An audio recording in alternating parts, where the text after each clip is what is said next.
O drama de famílias que têm doenças graves, hereditárias. E o sofrimento aumenta quando falta atendimento na rede pública. Depois da morte de uma criança com a doença em Belém, o Estado e a União foram condenados a cuidar e a oferecer remédios de graça à população. Uma pessoa que tem fibrose cística, ela pode ter uma má absorção dos alimentos, uma diarreia. Então, tudo que ela come, ela não consegue absorver e, consequentemente, perde peso ou não ganha peso. É aquela criança que não ganha peso, que não consegue crescer. Exame toxicológico de motoristas faz aumentar a segurança nas estradas? Por não suportar, né, esse excesso de jornada, ele parte para a droga. Um estimulante com o intuito de conseguir fazer aquela jornada de 16, 18, 24 horas rodando numa rodovia. Um sindicato do Ceará entrou na justiça contra a lei que determina exame para detectar se motoristas estão usando drogas.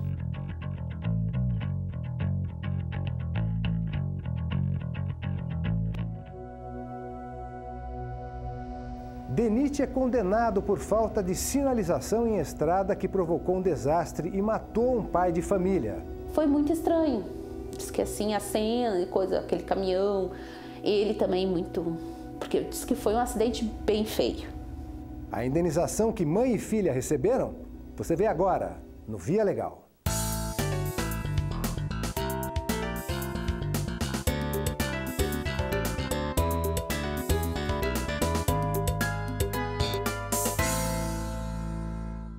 Muita gente não se lembra, mas quando fura o pneu do carro, o triângulo deve ser colocado a no mínimo 30 metros da traseira do veículo. No caso de uma estrada em obras, as placas indicativas devem ficar de 200 a 500 metros antes do local interditado, uma regra para garantir a segurança do motorista. No sul do país, a falta dessa sinalização provocou uma tragédia. Silas dirige há 38 anos. E acumula quilômetros e quilômetros de experiência.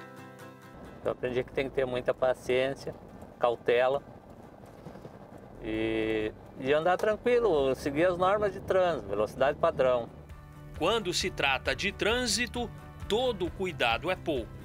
Essa estrada hoje em dia, a velocidade não é constante. Está numa autoestrada aí, numa estrada estadual, federal, a velocidade é 100 por hora, daqui a pouco baixa para 80 e já está em 60. E às vezes não está sinalizada, é esburacada. O marido de Márcia também passava o dia trabalhando de carro na estrada. Ele saía às 6h30 da manhã, 6 horas. Ia, né, para o trabalho. Aí, de lá do trabalho, provavelmente as rotinas, né? Saía, pegava, aí mandavam, né, o trabalho dele para distribuição de livros no colégio, enfim. Mas no dia 4 de setembro de 2014, Márcia conta que Vilmar saiu para trabalhar e não voltou mais. O marido dela retornava para Porto Alegre aqui pela BR-448. Bem neste trecho, um veículo da empresa responsável pela manutenção da rodovia fazia reparos. Ali na faixa da esquerda, Vilmar bateu de frente na traseira do caminhão e não resistiu. Depois de quase 3 anos do acidente, aí o meu irmão disse que foi muito estranho. Diz que assim, a cena e coisa, aquele caminhão, ele também muito... Porque diz que foi um acidente bem feio. Após a tragédia, Márcia e a filha, na época prestes a completar 15 anos, entraram na justiça contra o DENIT, Departamento Nacional de Infraestrutura de Transportes, e a Sultepa, empresa responsável pela obra. Nós entramos com uma ação indenizatória com pedido de dano moral e dano material. Dano material revertido em pensão vitalícia, né, pelo óbito do esposo dela e pai da também autora Brenda, que é uma menor de idade. Na sentença, o juiz Bruno Brum Ribas condenou o DENIT a indenizar por danos morais mãe e filha, cada uma em R$60 mil. Além disso, o departamento terá de pagar pensão para a filha de Vilmar até ela completar 25 anos. Os gastos da autarquia federal terão de ser ressarcidos pela construtora. De acordo com o magistrado, nenhuma prova apresentada aponta para a presença de cones ou placas alertando sobre a obra. O juiz destaca no processo o depoimento de uma testemunha que afirma ter visto apenas uma seta luminosa sobre o caminhão da Sultepa. Nós tivemos a oitiva de uma testemunha ocular, uma testemunha que estava passando no local e viu o acidente, e todo o inquérito policial, né, do acidente, a perícia, demonstrando que não havia a devida sinalização do caminhão, né, que estava parado na via da esquerda. Procurado, o DENIT não quis se manifestar. Já a construtora Sultepa informou em nota que vai recorrer da decisão. Este especialista em segurança no trânsito diz a quantos metros deve ficar uma sinalização eficaz. Eu diria sim que a partir de 100, 150 e até 200 metros, nas rodovias mais importantes, tem que começar essa sinalização para que os usuários que estão por ali circulando tenham a devida precaução quando se aproximarem dos locais que estão sendo trabalhados. Uma boa sinalização, né, dentro desses quesitos todos que nós falamos, ela ajuda significativamente a reduzir o número de acidentes. E quando ela não é boa, quando ela é ineficiente ou quando ela inexiste em algum determinado local, sim, ela potencializa a ocorrência de acidentes. O DENIT pode recorrer da decisão ao Tribunal Regional Federal da 4ª Região.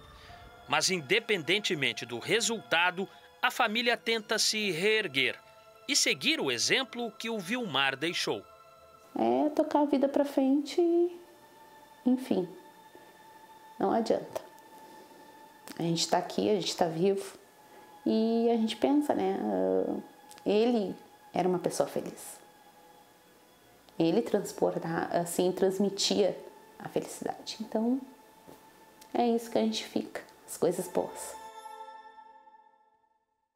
Outro problema de segurança nas estradas é o uso de drogas. Muitos motoristas fazem isso para ultrapassar os próprios limites e ficar acordados ao volante. A lei que exige o exame toxicológico foi questionada na Justiça por um sindicato que representa empresas de transporte no Ceará. A hora do embarque é o começo de uma viagem e também de uma relação de confiança entre passageiro e motorista. Em cada curva ou parada, a responsabilidade está nas mãos de quem controla o volante. São vidas em risco. É um profissional que transporta pessoas e a gente sabe o trânsito como é selvagem. Se a rotina é estressante para o motorista que está dentro das cidades, imagina nas estradas. Para suportar longas viagens e horas seguidas atrás do volante, muitos caminhoneiros apelam. E a saída, muitas vezes, é ainda mais perigosa.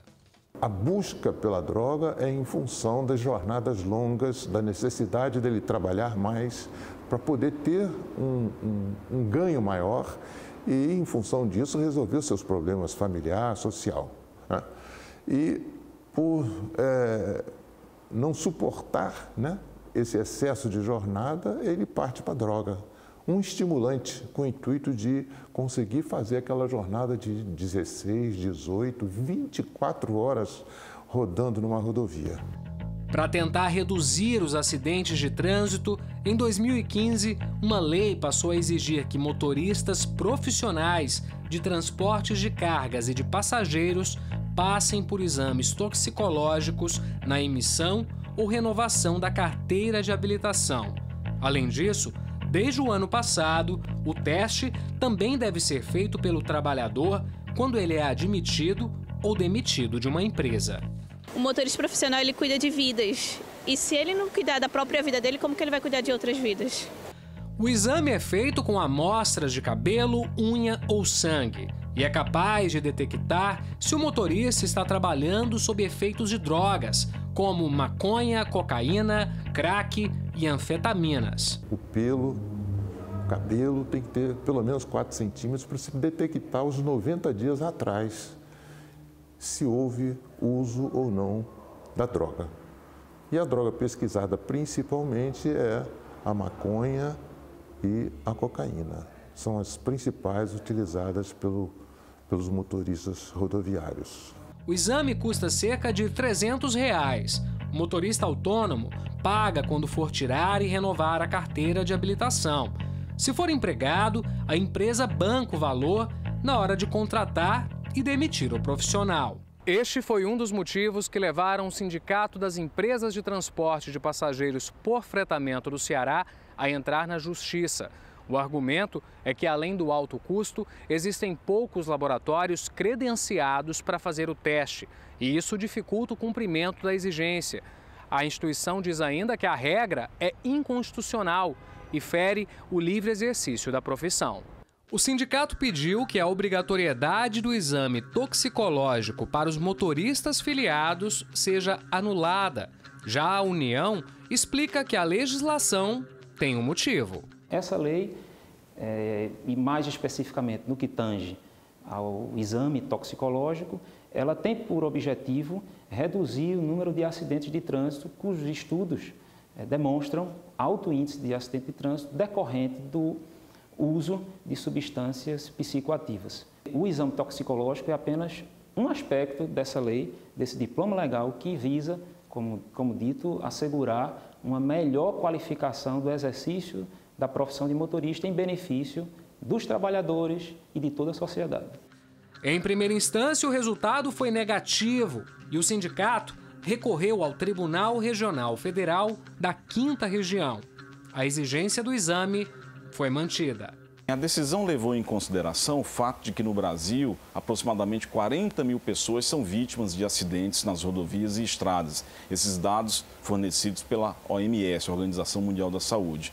Diante desse cenário que mais se aproxima de uma guerra civil, é necessário que o poder público estabeleça políticas públicas rigorosas que tenham como objetivo controlar, exercer uma maior fiscalização sobre quem efetivamente pode dirigir automóveis. Em especial, neste caso, em se tratando de motoristas profissionais, os riscos são mais intensos, daí a justificar essa política, essa exigência de um exame mais rigoroso. Para a Associação Brasileira de Medicina de Tráfego, o exame toxicológico precisa ser ainda mais rigoroso. Deve ser feito nas estradas, durante a viagem. É necessário que se entenda que o momento da atividade profissional é o momento do exame. E esse momento do exame não é feito com o cabelo, é feito com a saliva ou então com a urina. Um teste como se fosse o teste de gravidez. A Polícia Rodoviária interrompe o trajeto que ele está fazendo, ele vai descer do veículo, vão pegar um cotonete ou uma coisa similar, umedecer na saliva, colocar no reagente, deu positivo. Então, uma ação policial vai se instalar aí. Outra possibilidade é ampliar o exame para todos os motoristas por meio de um aparelho que funciona como bafômetro. Você traz uma condição de igualdade para quem consumiu o álcool e para quem consumiu a droga. Isso pode, inclusive, não ficar exclusivo para as categorias C, D e E. Nós teríamos aí com esse drogômetro uma abrangência muito maior e uma segurança atendendo todas essas categorias e a segurança do trânsito como um todo.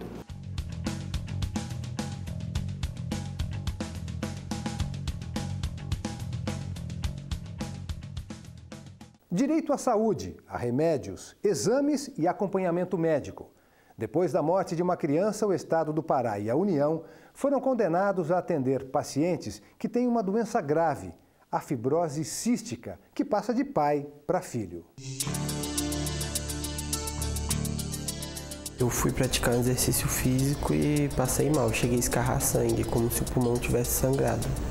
Aí eu fiquei internado um tempo, até então não sabia o que era.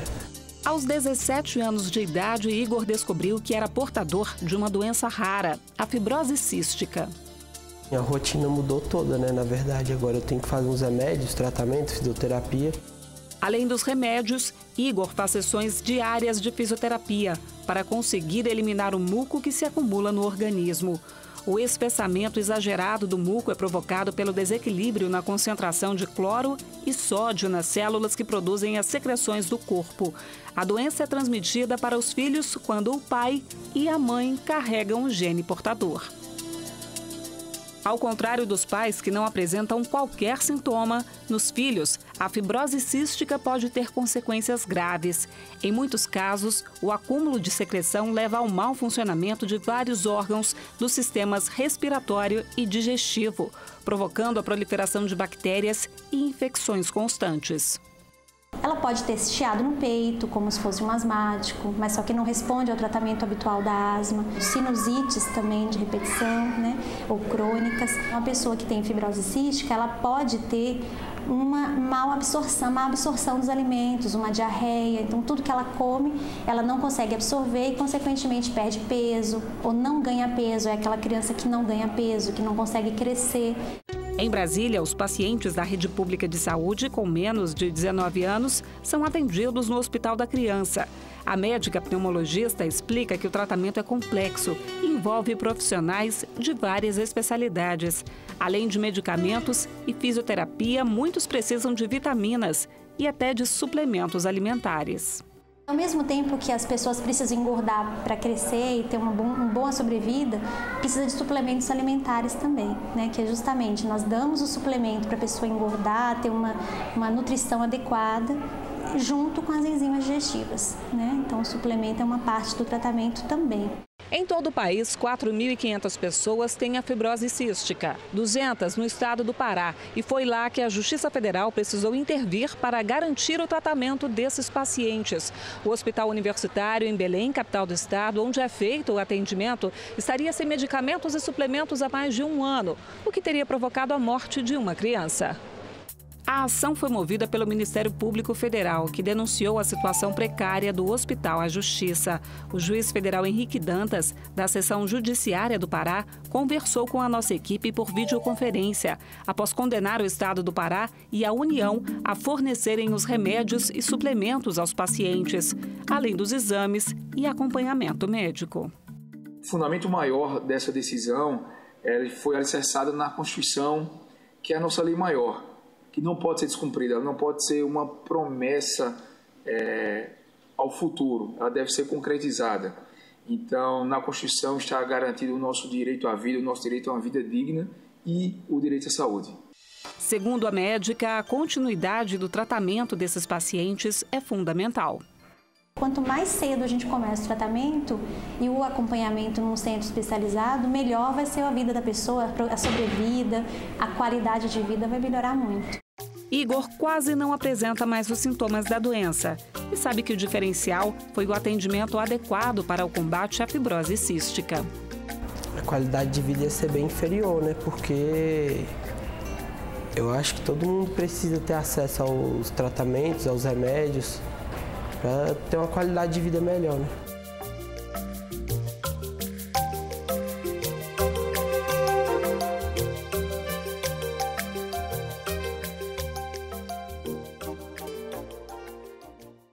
A União informou que vai recorrer da sentença. Música, alegria, gente dançando. A noite para quem está curtindo é sempre uma festa, mas para quem está trabalhando como DJ, esses ambientes barulhentos fazem mal à saúde e dão direito a um adicional no salário, além da aposentadoria especial. Mas e no caso de profissões antigas que foram regulamentadas há pouco tempo? Como a pessoa vai comprovar ao INSS que durante décadas trabalhou em um local insalubre? Veja na reportagem de Letícia Lagoa. Aos 66 anos, a primeira DJ do Brasil ainda está nativa.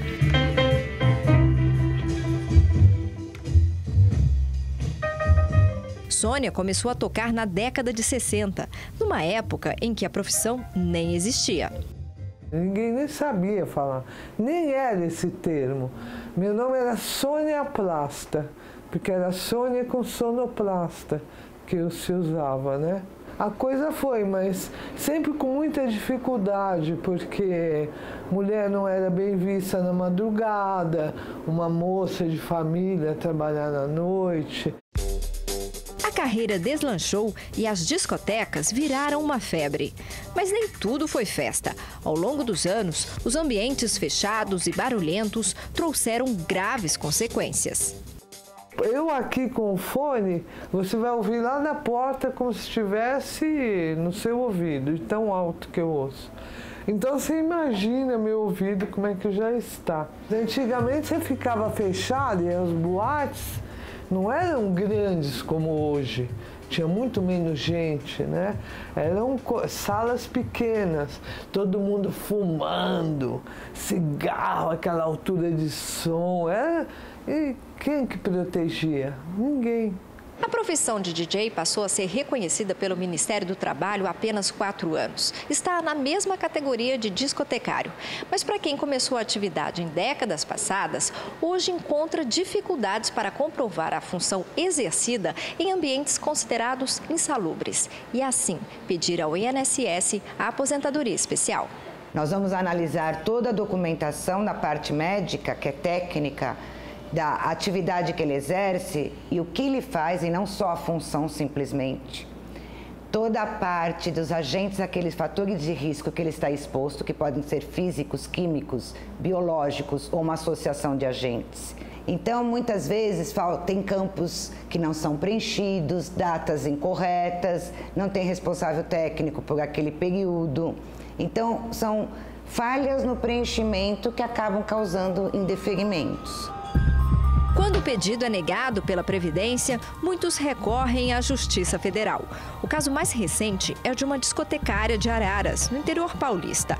O Tribunal Regional Federal da Terceira Região confirmou a decisão de primeira instância e reconheceu o período em que ela trabalhou numa rádio como especial. O que é imprescindível é o trabalhador mostrar que esteve sujeito a um tipo de agente agressivo. No caso do DJ, discotecário, etc., normalmente o que vai estar presente é o ruído excessivo, né? Então, precisa ter obrigatoriamente um laudo que vai atestar qual é o nível de ruído em decibéis, né, que estava presente no ambiente de trabalho. E muitas vezes a empresa, né, a discoteca, a boate, enfim, não tem este documento. E aí vai ser difícil para provar, né? Em nota, a Advocacia Geral da União informou que vai cumprir a decisão e destacou que o reconhecimento não se deu porque a função de discotecária é insalubre, mas pela exposição ao barulho em níveis superiores. Na verdade, a legislação, inclusive os decretos pertinentes, durante muito tempo, inclusive até hoje, não reconhecem ao segurado individual, ao trabalhador autônomo, né, ao contribuinte individual, esse direito da aposentadoria especial. Mas a jurisprudência, né, inclusive o Superior Tribunal de Justiça, já entendeu que a lei não faz distinção, a Constituição não faz distinção se o sujeito é trabalhador com vínculo empregatício ou se é um trabalhador individual. O ex-DJ Antônio Carlos conta que chegou a tocar até 16 horas sem parar em eventos de fins de semana. Agora trabalha nos bastidores para defender a categoria. Como diretor do Sindicato dos DJs de São Paulo, luta para que os projetos que garantem melhores condições de trabalho aos profissionais sejam aprovados. Uma decisão judicial dessa abre precedente para que outros profissionais se atentem ao que está acontecendo e corram atrás dos seus direitos, porque é muito difícil para um profissional chegar numa determinada idade e descobrir que ele praticamente perdeu a sua vida inteira porque não tem os direitos garantidos. E as pessoas enxergam a profissão de DJ de uma forma lúdica, é só ligado a festas, e a verdade não é essa. Você tem que ter muito estudo, muita técnica e muito conhecimento musical acima de tudo. Lisa é um exemplo. Ela dá aulas numa escola que forma DJs. Apesar de jovem, está no mercado há 20 anos e tenta evitar problemas lá na frente, se protegendo no dia a dia. Os eventos é mais de sábado, então durante a semana eu procuro ouvir mais baixo. Mas o ideal é a profissão ser regulamentada. Isso é uma profissão, né? E por mais que pareça que não, porque a gente se diverte muito ao mesmo tempo, mas é por isso que a profissão é maravilhosa.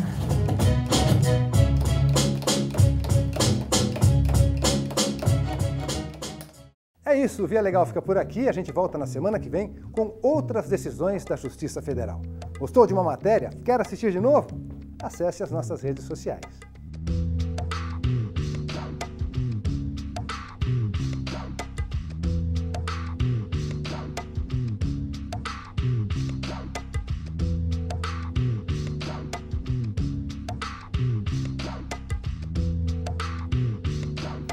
Curta, comente, compartilhe. Tchau!